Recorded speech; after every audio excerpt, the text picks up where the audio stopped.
Hey everyone, how's it going? My name's Abhinav, and today we're going to be talking about smart contract Solidity and compiler design on Ethereum. If you remember last episode, we talked about EVMs and Turing machines. Of course, we have a lot more to talk about in terms of that, but yeah, we covered the basics. I feel like talking about compiler design is pretty important because that dictates how the rest of the architecture for EVM will be, and you'll kind of know what to expect. When you go exploring the EVM by yourself. With all that said, welcome to the episode one of exploring EVMs, and let's get started. So let's first start by talking about doing a small recap from the previous session and putting out this addendum that the EVM is a simple stack-based architecture. Think of a stack-based architecture as piling on a bunch of books. So how do you add or remove books without toppling the entire thing over? You take out the first book and then you put another book on top of it, right? That is how you update the latest entry. And how do you check which book is the latest entry? You just peek, right? So replace peek with the word pop and all of those things, and you've got a stacked architecture. So that's what EVM is. It's a stack-based architecture. The word size limit, which is the fundamental storage slot as such, is 256 bits, and this was done so that the KESAC 256 hash scheme works, right?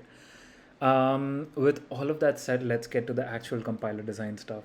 So Solidity is one of the high-level language choices that compiles into bytecode, which is the machine-readable stuff. Solidity is one of the more popular choices and also the choice that I'm going to be using to do a lot of demos in this video. Otherwise, you can use Viper, which I'll do a quick compilation of and show you.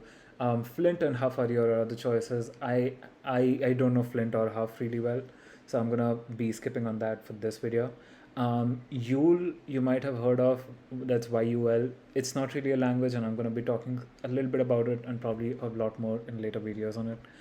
Opcodes are low-level human-readable instruction sets that are representative of the deployed bytecode, the creation bytecode.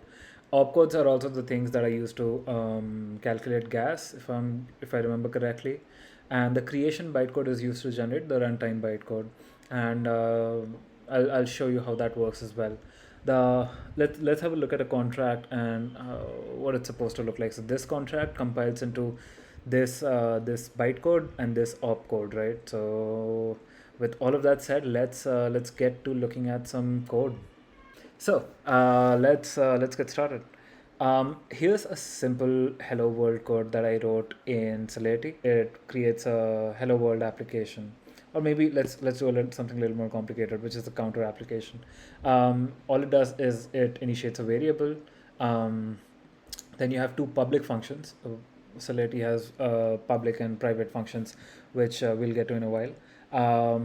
One is increase and the other is decrease, and all it does is it increases the global count state and decreases the global count state. And then there's a get function, which is purely a view function, right? View functions don't cost gas because all you're doing is just looking at the blockchain state instead of changing it. So you return the count here. Now, let's start by looking at the ABI, which is the application blockchain interface. Now, ABI is what they do is whenever you are referring to the code that is deployed, usually you would be like something like const web3 object is equal to new probably web3, and then you'd put the contract address here. You'd put the RPC pointer here, and then you'd put the ABI file here, and then you'd load the ABI file like ABI is equal to this file that you see right here. And what this does is it kind of gives the JavaScript or Python or whatever library or SDK you're using an interface to interact with the contract. By just using the address, you can't do that because all you get when you get the address is bytecode, and I can imagine that must be pretty hard to decipher actual functions from the bytecode. So you have something known as the ABI, and we'll have a look at this real quick. So as you can see, there should be an increase function. So right here you can see that there's a field right here which has no inputs, but it has a name increase, and it has a certain return function. So outputs right here. Sorry, it has no return function, so outputs empty here.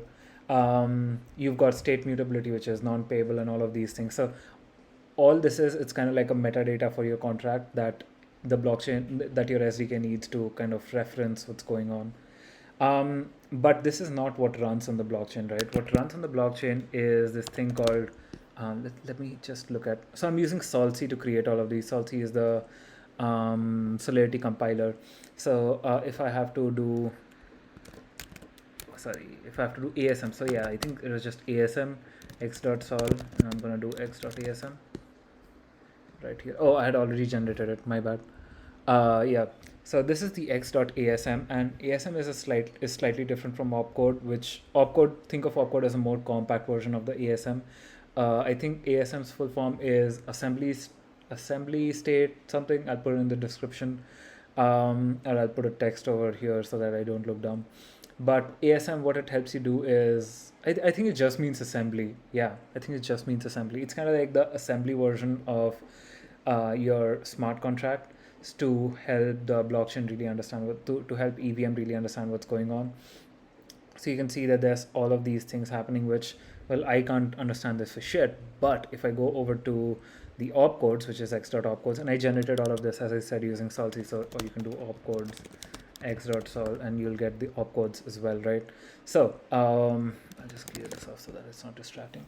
If you can see, there's push OX80. So what it does is, if you remember, I said it's a stack-based architecture. So you push OX80, the hexadecimal, and then you push OX40, the hexadecimal, and then you store it, and then you call value, duplicate, and then you check for 0 and all of that. So all of this happens as an opcode, and there's actually a opcodes EVM. Let's see. Yeah, there should be a gas calculation for all of this. So if I do push 1, or 60 right here, you can see that there's the gas usage for it is 3 units, and gas is kind of equivalent of joule that you use in real life. So the gas that you use to transfer anything is not equal to the gas unit. Think of gas unit as joule and gas as USD. The correlation between gas and gas price is market dependent and blockchain dependent, but the correlation between joule and USD is also market dependent, infrastructure dependent, whatever. So think of it in those terms, right? So you've got your opcodes right here. Now let's have a look at the bytecode, which should be pretty interesting. Let's you might enjoy it. Right. I think bin should do it. I think I did x.bin. Right. So you see right here, there's a binary which is 60, 80, 60, 40.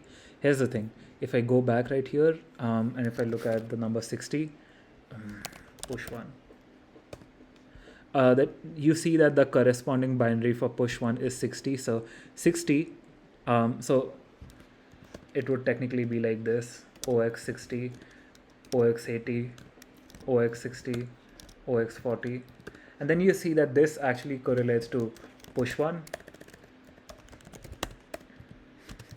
OX80 hexadecimal, whatever that means, and then push 1. You know what I'm saying? Then 52 means mstore, and then you kind of remember a lot of these because over time you just get used to it. This is what is sent. This is what I think this is the creation bytecode that is sent, and then there's a different runtime bytecode that actually runs on the blockchain. And sometimes I just get confused between the Viper and the Solidity compiler. Yeah, it's no big deal. And let's, oh my bad. Let me just save this one right here. So you see that this is also kind of the same thing, but there will be a few differences depending on arguments and all of that, and yeah, the variables that make these changes I'm not sure of, but these are two different things. This is the thing that runs, this is the thing that gets uploaded, right? So you can just add this bytecode in a Web3 signature, in a Web3 module or whatever on your JavaScript, and sign it and send it off. I'll probably attach a demo for that at the end of this as well. Now let's have we are done with ABI, we are done with bin runtime binaries, we're done with creation binaries. Let's have a look at we're also done with ASM. Let's have a look at IR. So now let's look at x.ir, which is the intermediate representation. Now, intermediate representation is a data structure used internally by the compiler to represent the source code. Now, you see right here, there's an ID to it, and then there's some code which is you store some value and all of that. Now I can't read this, of course, but it's not human readable. I think it's semi-human readable. Some people with a little more experience can probably figure out what's happening here. But yeah, this is the intermediate representation for the counter. And in the program execution, there are a couple of steps, especially in a compiled program. Yeah, so that's that about IRs. I was gonna look up a decent diagram for the representation of IRs, but I couldn't. And sometimes I don't prepare that well for these videos. I just go on a rant. Sorry about that. But let's continue and look at some opcodes from Viper and then compare it to the opcodes from Solidity, so that you know that this is what is being pushed out in the open, right? Now let's come back to our basics, which is Hello World. So all this does is it creates a Hello World application. Now if I let me make another one called x.y, which what it does is it just does a greeting of Hello World. Similar way, you can see that there's similarity to Python in this code, where it's very object oriented, sure, but it's also got its decorators, and it's also got a constructor. I don't know, is this called a constructor? I'm not very familiar with Python, but yeah, I think it serves a similar purpose. So right here you've got your definite and self greet and whatever. So this refers to, I think, the contract, and then you have a greet variable that you call from here, and then you mutate it.